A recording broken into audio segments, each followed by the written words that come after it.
Hello दोस्तों, स्वागत है आपका अपने YouTube channel dream to desk में। आज हम लोग देखेंगे बीपीएससी एडीओ प्रैक्टिस सेट का 16वां सेट। इससे पहले का यदि आप लोगों ने नहीं देखा है तो प्लेलिस्ट में जाकर उसे देख सकते हैं, और यदि अब तक चैनल को आपने सब्सक्राइब नहीं किया है तो कृपया उसे सब्सक्राइब भी कर लें ताकि सभी वीडियो आप तक समय से पहुँच सके। अब हम देखते हैं आज का पहला प्रश्न।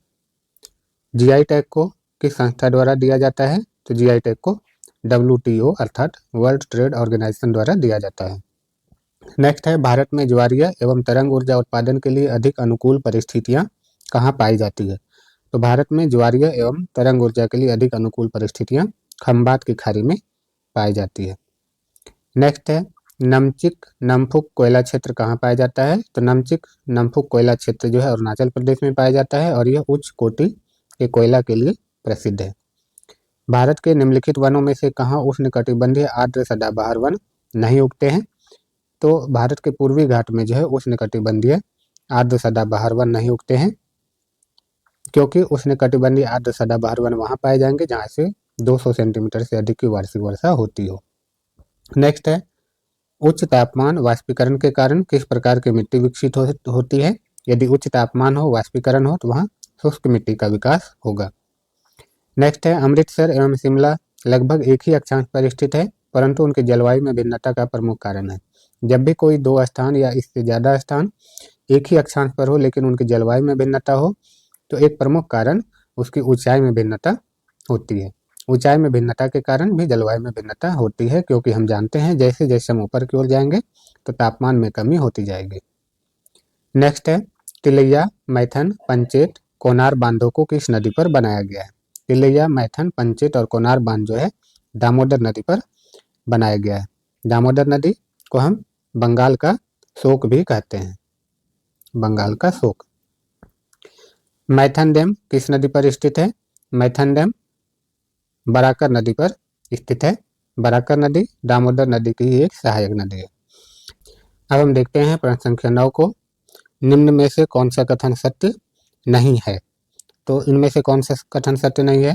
ऑप्शन ए को देखें, महानदी का उद्गम छत्तीसगढ़ से होता है, तो यह कथन सही है। महानदी का उद्गम जो है छत्तीसगढ़ से ही होता है। गोदावरी नदी का उद्गम महाराष्ट्र में है, यह भी सही है। कावेरी नदी का उद्गम आंध्र प्रदेश में है, यह गलत है। कावेरी नदी का उद्गम जो है आंध्र प्रदेश से नहीं बल्कि कर्नाटक से होता है। कर्नाटक के ब्रह्मगिरी पर्वत श्रृंखला के ताल कावेरी से कावेरी नदी का उद्गम होता है। ताप्ती नदी का उद्गम मध्य प्रदेश से होता है, यह भी सही है। इस तरह सत्य नहीं पूछा गया था तो ऑप्शन सी करेक्ट है, क्योंकि कावेरी नदी का उद्गम कर्नाटक के ब्रह्मगिरी पर्वत श्रृंखला के ताल कावेरी से होता है। गंगा के मैदान को एक के रूप में वर्णित किया गया है, तो गंगा का मैदान जो है किस रूप में वर्णित है? एक जियो सिंक्लाइन है। गंगा के मैदान को जियो सिंक्लाइन के रूप में वर्णित किया गया है। कर्नाटक और महाराष्ट्र में अवस्थित पश्चिमी घाट को क्या कहते हैं? कर्नाटक और महाराष्ट्र में अवस्थित पश्चिमी घाट को सह्याद्री के नाम से भी जानते हैं। निम्न में से कौन सुमेलित नहीं है? नाथुला सिक्किम, यह सुमेलित है। रोहतांग हिमाचल प्रदेश, ये सभी दर्रे हैं, तो नाथुला दर्रा सिक्किम में है, रोहतांग हिमाचल प्रदेश में है। सिपकिला, सिपकिला जो है जम्मू कश्मीर में नहीं है बल्कि सिपकिला हिमाचल प्रदेश में स्थित है। बोमडिला अरुणाचल प्रदेश, यह भी सही है, तो सही नहीं पूछा गया था, तो ऑप्शन सी करेक्ट है, क्योंकि सिपकिला दर्रा जो है वह हिमाचल प्रदेश में स्थित है।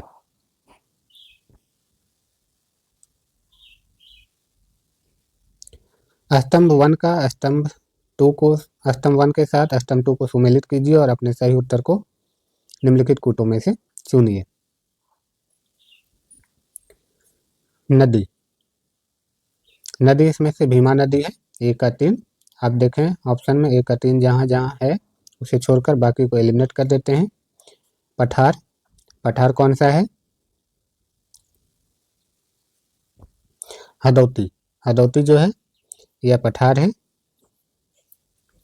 पशु विहार सरिस्का सिकवन और खनन सिंगरौली, तो इस तरह हमारा ऑप्शन बी करेक्ट है। नेफा का पुराना नाम क्या है? नेफा का पुराना नाम अरुणाचल प्रदेश है। क्या एक ही व्यक्ति को एक से अधिक राज्यों का राज्यपाल नियुक्त किया जा सकता है? हाँ, एक व्यक्ति को एक से अधिक राज्यों का राज्यपाल नियुक्त किया जा सकता है। ऑप्शन ए करेक्ट है। अनुच्छेद 153 के अनुसार जो है, अनुच्छेद 153 कहता है कि प्रत्येक राज्य का एक राज्यपाल होगा। लेकिन सातवां संविधान संशोधन 1956 के द्वारा सातवां संविधान संशोधन 1956 के द्वारा ऐसा प्रावधान किया गया कि 2 या उससे अधिक राज्यों के लिए जो है एक राज्यपाल का प्रावधान किया जा सकता है।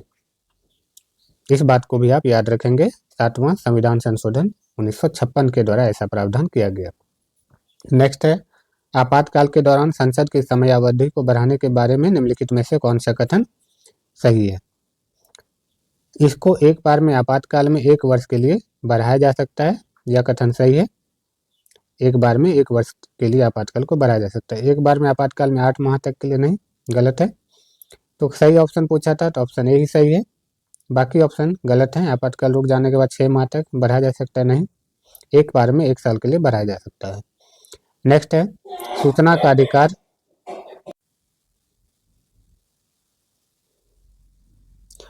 अब हम देखते हैं प्रश्न संख्या 17 को। सूचना का अधिकार का मुख्य उद्देश्य क्या है? सूचना का अधिकार का मुख्य उद्देश्य है पारदर्शिता और जवाबदेही को बढ़ाने के लिए सूचनाओं तक नागरिकों की पहुंच। ऑप्शन ए करेक्ट है। आपको याद रखना चाहिए कि सूचना का अधिकार अधिनियम कब जाके लागू हुआ था? तो सूचना का अधिकार अधिनियम जो है यह 12 अक्टूबर 2005 से लागू हुआ था। 12 अक्टूबर 2005। नेक्स्ट है, इनमें से किसने कहा था कि भारतीय न्यायपालिका विलासी मुकदमेबाजी से ग्रसित है? यह कथन किसका है? यह कथन जो है ए.वी. रमना का है, जो कि भारत के 48वें मुख्य न्यायाधीश थे। उन्होंने यह टिप्पणी की थी कि भारतीय न्यायपालिका विलासी मुकदमेबाजी से ग्रसित है। नेक्स्ट है, संविधान के अनुसार संघीय विधायी निकाय को कहा जाता है? तो संविधान के अनुसार संघीय विधायी निकाय जो है वह भारत की संसद है। अर्थव्यवस्था में तृतीय श्रेणी का उद्योग क्या कहलाता है? तो तृतीय श्रेणी जो है सेवा क्षेत्र को हम कहते हैं। सरकार के स्वामित्व का क्षेत्र कहलाता है। सरकार के स्वामित्व का क्षेत्र क्या कहलाता है? तो वह सार्वजनिक क्षेत्र कहलाता है। अर्थशास्त्र में उत्पादन का इष्टतम स्तर वहाँ है जहाँ अर्थशास्त्र में उत्पादन का इष्टतम स्तर कहाँ पर होता है? इष्टतम स्तर अर्थात ऑप्टिमम लेवल ऑफ प्रोडक्शन दीर्घकाल में उस बिंदु पर होता है जहाँ प्रति इकाई औसत लागत न्यूनतम होती है, अर्थात औसत लागत वक्र LAC यह जो है न्यूनतम होती है। तो यह न्यूनतम है तथा LAC equal to LMC। Option D correct है। LMC अर्थात दीर्घकालीन सीमांत लागत। नेक्स्ट है, भारतीय नेताओं को की कौन सी पार्टी संवैधानिक पार्टी बनी? स्वराज्य दल जो है ऑप्शन सी करेक्ट है। स्वराज दल का गठन 1923 में किया गया था CR दास और मोतीलाल नेहरू के द्वारा। गांधी की प्रसिद्ध दांडी यात्रा को कौन सा आंदोलन कहा जाता है? तो यह जो है नमक सत्याग्रह आंदोलन भी कहा जाता है। ऑप्शन ए करेक्ट है। इसकी शुरुआत कब हुई थी? तो इसकी शुरुआत 12 मार्च 1930 को अहमदाबाद से साबरमती आश्रम से शुरू हुई थी और दांडी तक। नेक्स्ट है, वर्ष 1920 की खिलाफत कमेटी की सभा जिसने गांधी को असहयोग आंदोलन के नेतृत्व को संभालने के लिए अनुरोध किया था, वह किस शहर में हुई थी? वह इलाहाबाद में हुई थी। 1920 की खिलाफत कमेटी की सभा जो है जिसमें गांधी जी को असहयोग आंदोलन का नेतृत्व संभालने के लिए अनुरोध किया गया था। यह बैठक कब हुई थी? तो 9 जून 1920 को हुआ था इलाहाबाद में। नेक्स्ट है, रॉलेट एक्ट का भारतीय राष्ट्रीय कांग्रेस ने विरोध किया क्योंकि इसका लक्ष्य था। रॉलेट एक्ट का विरोध क्यों किया गया? क्योंकि रॉलेट एक्ट के द्वारा वैयक्तिक स्वतंत्रता को सीमित किया गया था। बिना किसी मुकदमे के गिरफ्तार करने और अनिश्चित काल तक जेल में रखने का अधिकार रॉलेट एक्ट दे दिया था और इसीलिए इसका विरोध किया गया था। नेक्स्ट है, राष्ट्रीय आंदोलन में किसको नरम दल के तौर पर नहीं जाना जाता है? तो नरम दल कौन नहीं थे? बाल गंगाधर तिलक। बाल गंगाधर तिलक जो है गरम दल के नेता थे। ऑप्शन ए करेक्ट है। भारतीय स्वतंत्रता आंदोलन के इतिहास में उग्रपंथी, गरम दल और नरमपंथी से कब अलग हुए थे? 1907 के अधिवेशन में, सूरत अधिवेशन में जो है गरम दल और गरम दल का बिखराव हुआ था। 1857 के विद्रोह का तात्कालिक कारण क्या था? 1857 के विद्रोह का तात्कालिक कारण था चर्बी वाले कारतूस की घटना। ऑप्शन सी करेक्ट है। किसने वेदों की ओर लौटने का नारा दिया था? तो स्वामी दयानंद सरस्वती। स्वामी दयानंद सरस्वती ने वेदों की ओर लौटने का नारा दिया था। स्वामी दयानंद सरस्वती ने 1875 ईस्वी में मुंबई के गिरी गांव, कौन से गांव में? गिरी गांव, मुंबई में वेदों की ओर लौटो का नारा दिया था। कोलकाता में फोर्ट विलियम कॉलेज की स्थापना की गई थी। फोर्ट विलियम कॉलेज जो कि कलकत्ता में है, इसकी स्थापना किसके द्वारा की गई थी? तो इसकी स्थापना 1800 ईस्वी में वेलेजली के द्वारा की गई थी। कब की गई थी? 1800 ईस्वी में लॉर्ड वेलेजली द्वारा। क्लाइव बंगाल कब वापस इसके गवर्नर के रूप में लौटा? 1765 ईस्वी में जो है क्लाइव वापस बंगाल लौटा और इसने बंगाल के गवर्नर के रूप में पदभार संभाला।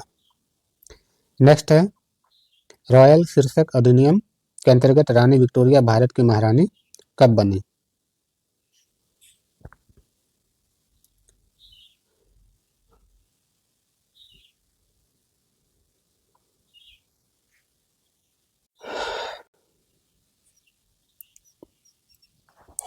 अब हम देखते हैं प्रश्न संख्या 33 को।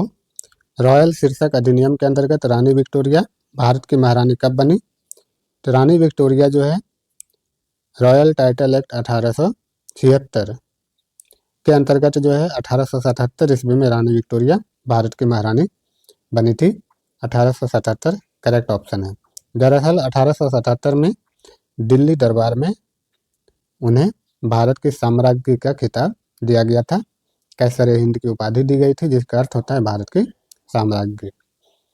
तो 1877 करेक्ट ऑप्शन है। नेक्स्ट है, अली वर्दी को किस वर्ष बिहार का डिप्टी गवर्नर नियुक्त किया गया था? तो अली वर्दी को 1733 ईस्वी में जो है बिहार का डिप्टी गवर्नर अर्थात नायब नाजिम नियुक्त किया गया था 1733 में।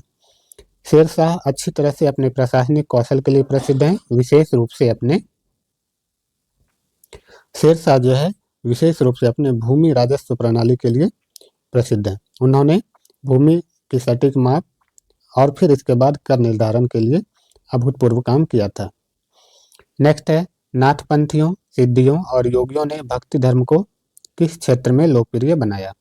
तो नाथपंथियों, सिद्धियों और योगियों ने उत्तर भारत में जो है भक्ति धर्म को लोकप्रिय बनाया। खिलजियों की राज्य व्यवस्था का अग्रदूत कौन था? खिलजियों की राज्य व्यवस्था का अग्रदूत जो है बलबन था। बलबन ने दिल्ली सल्तनत के शासन व्यवस्था का इसे अग्रदूत माना जाता है, जिसने खिलजियों के पहले शासन प्रणाली को संगठित किया था और इसीलिए हम इसे जो है खिलजियों की राज्य व्यवस्था का अग्रदूत कहते हैं। नेक्स्ट है, किन राजाओं के द्वारा नागरत्न को व्यापार और व्यवसाय को संपन्न करने के लिए सुपुर्द किया गया था? चोल वंश। चोल वंश के राजाओं द्वारा जो है नागरत्न को व्यापार और व्यवसाय को संपन्न करने के लिए सुपुर्द किया गया था। कौटिल्य कितने प्रकार के दासों का उल्लेख करता है? तो कौटिल्य के द्वारा जो है 9 प्रकार के दासों का उल्लेख है। कौटिल्य ने अपने अर्थशास्त्र में 9 प्रकार के दासों का उल्लेख किया है। ये दास जैसे आत्मविक्रयी, गृहोत्पन्न, उदरदास, गृहोत्पन्न कृत, ये सब ऋण दास, ये सब जो है दासों के प्रकार हैं। आजीवक संप्रदाय के बारे में निम्नलिखित पर विचार करें। मक्खली गोसाल इसके महत्वपूर्ण नेता थे, यह करेक्ट है। दर्शन का केंद्रीय विचार नियति था, जो कि भाग्य है, यह भी सही है। जाति और वर्ग के आधार पर भेदभाव किया जाता था, भेदभाव नहीं किया जाता था, यह गलत है। और आजीविकों की बैठक के लिए नियमित सभाएं होती थी, यह भी सही है। ए, बी और डी करेक्ट ऑप्शन है, ऑप्शन बी। नेक्स्ट है, किस सिंधु सभ्यता स्थल से 2 कमरे का बैरक मिला है? तो किस सिंधु सभ्यता स्थल से 2 कमरे का बैरक मिला है? हड़प्पा से जो है 2 कमरों वाला बैरक मिला है। अब हम देखते हैं प्रश्न संख्या 42 को। न्यूमिस्टेमिक्स क्या है? न्यूमिस्टेमिक्स जो है यह सिक्कों के अध्ययन को कहा जाता है, अर्थात मुद्रा विज्ञान है। तो सिक्कों का अध्ययन, ऑप्शन भी करेक्ट है। बिहार के किस जिले में प्रथम तैरता हुआ सोलर ऊर्जा संयंत्र बनाया गया है? तो तैरता हुआ सोलर ऊर्जा संयंत्र जो है बिहार के दरभंगा जिले में बनाया गया है, ऑप्शन ए करेक्ट है। निम्नलिखित में से भू आबद्ध राज्य कौन सा है? भू आबद्ध अर्थात लैंड लॉक्ड स्टेट कौन सा है? आपको मालूम है कि बिहार एक लैंड लॉक्ड स्टेट है। बाकी राज्यों की सीमा जो है, जैसे महाराष्ट्र, गुजरात, उड़ीसा, इसकी सीमा समुद्र से मिलती है। नेक्स्ट है, बिहार में बैंकिंग प्रणाली के संदर्भ में निम्नलिखित में से कौन सा कथन सही है? लघु वित्त बैंकों के मामलों में ऋण जमा अनुपात अधिकतम होता है, तो यह कथन सही है। बिहार का ऋण जमा अनुपात राष्ट्रीय औसत से काफ़ी कम है, यह भी सही है। अग्रिमों में सार्वजनिक क्षेत्र के बैंकों की हिस्सेदारी सबसे अधिक है, तो यह भी कथन सही है। इस तरह ऑप्शन डी करेक्ट है, उपयुक्त में से एक से अधिक। नेक्स्ट है, बिहार में चावल शोध एवं विकास संस्थान कहाँ अवस्थित है? तो बिहार में चावल शोध एवं विकास संस्थान जो है यह रोहतास जिले में स्थित है। नेक्स्ट है, निम्न में से कुल कितने लोग 26 जनवरी 1950 से 2024 के प्रारंभ तक बिहार के मुख्यमंत्री रहे हैं? केवल 23 लोग, ऑप्शन ए करेक्ट है। 26 जनवरी 1950 से 2024 तक जो है 23 लोग बिहार के मुख्यमंत्री रहे हैं। नेक्स्ट है, भारत के राष्ट्रपति चुने जाने से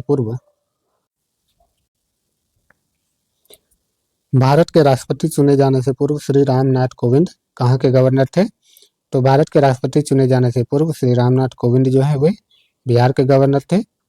और रामनाथ कोविंद कितने नंबर के राष्ट्रपति बने? तो ये 14वें नंबर के राष्ट्रपति बने थे। नेक्स्ट है, बिहार में तिनकथिया पद्धति में नील की खेती के लिए भूमि का कितना भाग अमानत रखा जाता था? तो 3/20 भाग, अर्थात 20 कट्ठे में से जो है 3 कट्ठा नील की खेती के लिए रखा जाता था। बिहार प्रोविंशियल कांग्रेस कमेटी जिसका मुख्यालय पटना में है, बिहार का गठन किस वर्ष हुआ था? तो बिहार प्रोविंशियल कांग्रेस कमेटी का गठन 1908 ईस्वी में हुआ था। नेक्स्ट है, कुंवर सिंह अंग्रेजों के खिलाफ 1857 ईस्वी के विद्रोह में किस जगह शामिल हुए थे? तो आरा करेक्ट ऑप्शन है। विद्युत विभवांतर की इकाई है वोल्ट मीटर। विद्युत विभवांतर की इकाई क्या है? वोल्ट मीटर है। नेक्स्ट है, यदि किसी वस्तु का वेग t गुना बढ़ाया जाए तो इसकी गतिज ऊर्जा होगी। तो यदि किसी वस्तु का वेग t गुना बढ़ाया जाए तो गतिज ऊर्जा जो है 9 गुनी हो जाएगी। आपको स्क्वायर कर देना है। वाहन से सफर करने वाला व्यक्ति अचानक ब्रेक लगाने पर आगे की ओर गिरता है क्योंकि यह जड़त्व के नियम का उदाहरण है। जड़त्व का नियम, गति की जड़ता, ऑप्शन सही है। सोनार में डैश तरंगे प्रयुक्त होती है, तो सोनार में जो है पराध्वनि अल्ट्रासोनिक वेव जो है प्रयुक्त होती है। किस माध्यम में ध्वनि का वेग अधिकतम होता है? ठोस में ध्वनि का वेग अधिकतम होता है। एक घर में 60 वाट के 5 लैंप और 75 वाट के 4 पंखे प्रतिदिन 6 घंटे उपयोग में लाए जाते हैं, तो 30 दिन के 1 महीने में उपयोग की गई कुल यूनिट है। आपको क्या करना है? सभी को मल्टीप्लाई कर देना है। 60 वाट है, 5 लैंप है, तो 60 × 5 कर देना है। फिर 75 वाट के 4 पंखे हैं, तो 75 वाट के 4 पंखे को मल्टीप्लाई करेंगे, यह भी 300 हो जाएगा। और डेली जो है 6 घंटे यूज में लाए जा रहे हैं, तो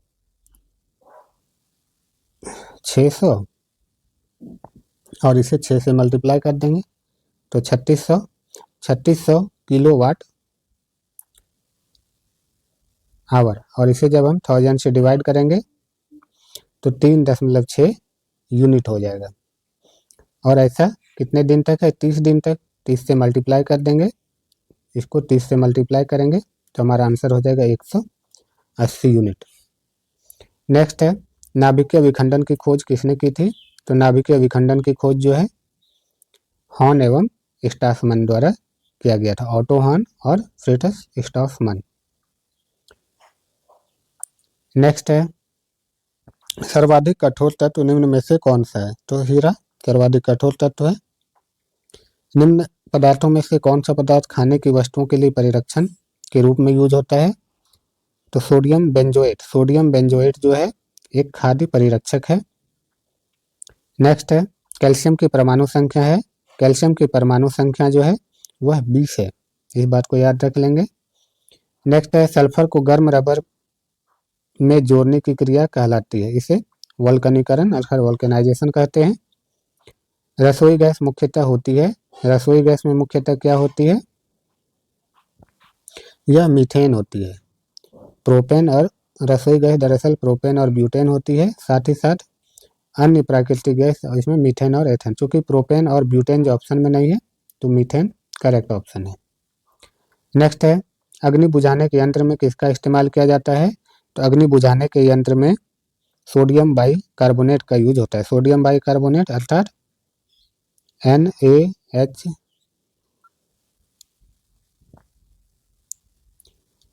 NaHCO3 sodium by carbonate. Oxygen की खोज किसने की थी? तो ऑक्सीजन की खोज प्रिस्टले द्वारा की गई थी। अनुवांशिकी के जनक के वैज्ञानिक कौन है? तो अनुवांशिकी के जनक के वैज्ञानिक ग्रेगर मेंडल है। निम्न में से कौन सा प्राणी स्तनपायी है? तो व्हेल एक स्तनपायी प्राणी है। मानव शरीर की सबसे लंबी हड्डी कौन सी है? तो मानव शरीर की सबसे लंबी हड्डी फीमर है, जिसे जांघ की हड्डी, जांघ में फीमर हड्डी पाई जाती है। रक्त का थक्का जमने के लिए आवश्यक विटामिन है। रक्त का थक्का जमने के लिए विटामिन के की आवश्यकता होती है। मानव शरीर का सबसे संकुचनशील अंश है। तो मानव शरीर का सबसे संकुचनशील अंग जो है वह कौन सा है? वह आइरिस है। नेक्स्ट है एड्स का पूर्ण रूप है। एड्स का पूर्ण रूप है acquired immunodeficiency syndrome. Acquired immune deficiency syndrome. प्रकाश संश्लेषण है। प्रकाश संश्लेषण क्या है? प्रकाश संश्लेषण एक ऊष्माशोषी प्रक्रिया है। सर्वाधिक प्रोटीन मात्रा होती है। ऑप्शन के अनुसार हम देखें तो सर्वाधिक प्रोटीन जो है वह किसमें होगी? तो सोयाबीन में होती है और इसमें प्रोटीन की लगभग 40% मात्रा होती है। नेक्स्ट है साइनोबैक्टीरिया तथा माइकोप्लाज्मा किस समूह के उदाहरण है? साइनोबैक्टीरिया तथा माइकोप्लाज्मा जो है मोनेरा समूह के उदाहरण है। रेशम किससे उत्पन्न होता है? तो रेशम जो है रेशम के कीड़े के प्यूपा से उत्पन्न होता है। ऑप्शन बी करेक्ट है। पहलगाम आतंकी हमले के बाद भारत सरकार द्वारा राष्ट्रीय सुरक्षा सलाहकार बोर्ड के पुनर्गठन में निम्नलिखित में से किसे NSAB अर्थात राष्ट्रीय सुरक्षा सलाहकार बोर्ड का नया अध्यक्ष नियुक्त किया गया है? आलोक जोशी। आलोक जोशी को जो है, जो कि राव के पूर्व प्रमुख थे, उन्हें NSAB अर्थात राष्ट्रीय सुरक्षा सलाहकार बोर्ड का नया अध्यक्ष नियुक्त किया गया। भारत निर्वाचन आयोग द्वारा नई दिल्ली में आयोजित 2 दिवसीय क्षमता विकास प्रशिक्षण कार्यक्रम में निम्नलिखित में से किन राज्यों के जमीनी स्तर के चुनाव अधिकारियों ने भाग लिया? बिहार, उत्तर प्रदेश, दिल्ली और हरियाणा के अधिकारियों ने भाग लिया। ऑप्शन ए करेक्ट है। विश्व टूना दिवस प्रतिवर्ष किस तिथि को मनाया जाता है? विश्व टूना दिवस जो है प्रतिवर्ष 2 मई को मनाया जाता है। टूना एक मछली है, टूना मछली के महत्व को उजागर करती है। मिस वर्ल्ड 2025 का खिताब किसने जीता? तो मिस वर्ल्ड 2025 का खिताब जो है थाईलैंड की ओपल सुचाता ने जीता था। तो ओपल सुचाता ऑप्शन सी करेक्ट है। मई 2025 में यूरोपीय संघ नौसेना बल के किन 2 जहाजों ने पहली बार मुंबई का दौरा किया? ESPS रीना सोफिया और ITS एंटोनियो मार्सिग्लिया ने मुंबई का दौरा किया। अब हम देखते हैं प्रश्न संख्या 81 को। हाल ही में टेनिस खिलाड़ी इगा स्वियाटेक ने किसे हराकर अपना पहला विंबलडन खिताब जीता? तो इसने अमांडा अनिसीमोवा को हराकर जो है अपना पहला खिताब जीता। अमांडा कहाँ की है? अमांडा यूएसए की है, और जबकि ईगा जो है ये पोलैंड की है। हाल ही में यूएस ओपन पुरुष सिंगल्स का खिताब जीतने वाले 20 वर्षीय भारतीय बैडमिंटन खिलाड़ी कौन है? आयुष शेट्टी। आयुष शेट्टी जो है भारत के 20 वर्षीय बैडमिंटन खिलाड़ी हैं, जिसने यूएस ओपन पुरुष सिंगल्स का खिताब जीता है। और इसने किसे हराकर जीता है, इस बात को भी पूछा जा सकता है। तो इसने कनाडा के ब्रायन यांग, किसे हराया था? ब्रायन यांग को हराया था। ब्रायन यांग जो कि कनाडा का है। नेक्स्ट है, प्रधानमंत्री नरेंद्र मोदी द्वारा 19 जुलाई 2025 को मोतिहारी बिहार में घोषित नई रोजगार प्रोत्साहन योजना के तहत निजी क्षेत्र में पहली नौकरी पाने वाले युवाओं को कितनी प्रोत्साहन राशि दी जाएगी? 15,000 रुपये की प्रोत्साहन राशि दी जाएगी। नेक्स्ट है, भारत सरकार ने औद्योगिक विकास के लिए किस वैश्विक निवेश फर्म के साथ 5,127 करोड़ के समझौता ज्ञापन पर हस्ताक्षर किए हैं? तो महाराष्ट्र सरकार ने किसके साथ किए हैं? ब्लैक स्टोन ग्रुप के साथ। नेक्स्ट है, भारत की अंतरिक्ष निगरानी क्षमताओं को सुदृढ़ करने के लिए विज्ञान और प्रौद्योगिकी विभाग डीएसटी ने किस संगठन के साथ साझेदारी की? तो इसने डीआरडीओ अर्थात रक्षा अनुसंधान एवं विकास संगठन के साथ साझेदारी की। बिहार के किस स्टेडियम में पेरिस ओलंपिक स्तर का अंतर्राष्ट्रीय रनिंग ट्रैक तैयार किया जा रहा है? तो बिहार के किस स्टेडियम में जो अंतर्राष्ट्रीय स्तर का रनिंग ट्रैक तैयार किया जा रहा है? तो राजेंद्र स्टेडियम छपरा में किया जा रहा है। नेक्स्ट है, वर्ल्ड बॉक्सिंग कप में स्वर्ण पदक जीतने वाली भारतीय महिला मुक्केबाजों में कौन शामिल है? जैस्मिन लंबोरिया, साक्षी और नुपुर जो है ये वर्ल्ड बॉक्सिंग कप में स्वर्ण पदक जीतने वाली महिलाएं हैं। नेक्स्ट है, अब हम देखते हैं प्रश्न संख्या 88 को। 5 मई 2025 को यमन के राष्ट्रपति नेतृत्व परिषद द्वारा किसे नया प्रधानमंत्री नियुक्त किया गया है? सलीम सालेह बिन ब्रिक को। सलीम सालेह बिन ब्रिक को यमन का नया प्रधानमंत्री बनाया गया। भारत सरकार द्वारा शुरू की गई सड़क दुर्घटना पीड़ितों के लिए कैशलेस उपचार योजना 2025 के तहत उपचार की अधिकतम सीमा कितनी निर्धारित की गई है? तो इसके लिए अधिकतम सीमा जो है 1.5 लाख रुपये तक का कैशलेस उपचार निर्धारित किया गया है। बिहार सरकार ने राज्य के सरकारी स्कूलों को प्रति माह कितनी यूनिट तक मुफ्त बिजली देने की घोषणा की है? 125 यूनिट। भारतीय वायुसेना की पश्चिमी वायु कमान के वरिष्ठ वायु कर्मचारी अधिकारी के रूप में किसे नियुक्त किया गया? तो जसवीर सिंह मान को नियुक्त किया गया। ऑप्शन बी करेक्ट है। अंडमान और निकोबार कमान के 18वें कमांडर इन चीफ के रूप में किसने पदभार संभाला? तो दिनेश सिंह राणा ने पदभार संभाला। ऑप्शन बी करेक्ट है। 30 मई 2025 से टाटा केमिकल्स के नए अध्यक्ष के रूप में किसे नियुक्त किया गया? एस पद्मनाभन को नियुक्त किया गया। Option B. हाल ही में महाराष्ट्र सरकार द्वारा लंदन में नीलामी से खरीदी गई ऐतिहासिक तलवार किस मराठा योद्धा से संबंधित है? यह रघुजी भोसले प्रथम से संबंधित है। केंद्र सरकार ने 2025-26 के पेराई सत्र के लिए गन्ने का उचित एवं लाभकारी मूल्य कितना निर्धारित किया गया है? तो इसके लिए जो है 355 रुपये प्रति क्विंटल जो है FRP निर्धारित किया गया है। गन्ने के लिए FRP की घोषणा की जाती है, ना कि MSP की। नेक्स्ट है, रेलवे सुरक्षा बल की पहली महिला निदेशक के रूप में किसे नियुक्त किया गया?